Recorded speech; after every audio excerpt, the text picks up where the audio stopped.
સુરતમાં એક જ રાતમાં 8 ગણેશ મંડપોમાં ચોરી, ચાંદી તાંબાના કળશ, મૂર્તિ હાર સહિત મુદ્દામાં લૂંટાવ્યો. દારૂખાના રોડ પર ગણેશ મૂર્તિ ખંડિત થતા ભક્તોમાં રોષ.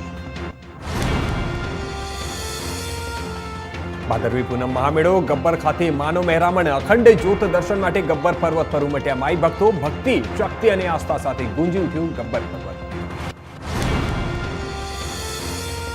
ડભોઈમાં ગણેશજીની પ્રતિમાઓ સ્થાપિત અને ઇકો ફ્રેન્ડલી બિરાજમાન. ધારાસભ્ય શૈલેષ મહેતાએ પંડાલમાં આરતી ઉતારી. 7મા દિવસે નર્મદા નદીમાં વિસર્જન.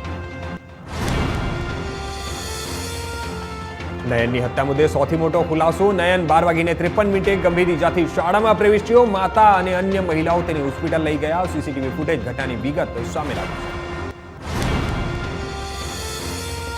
અમદાવાદના સરખેજ વિસ્તારમાં એક દુઃખદ ઘટના. સરખેજના શકરી તળાવમાં ડૂબ્યા 4 યુવકો. 2 મૃતદેહો બહાર કઢાયા. 2 યુવકોની શોધખોળ શરૂ.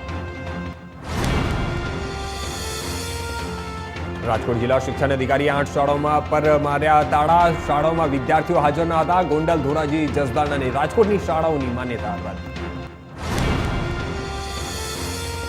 જૂનાગઢમાં આલ્ફા સ્કૂલ હોસ્ટેલમાં વિદ્યાર્થી પર માર મારવાનો મામલો. હોસ્ટેલના 4 સગીર વિદ્યાર્થીઓ ભોગ બનનાર પર હુમલો.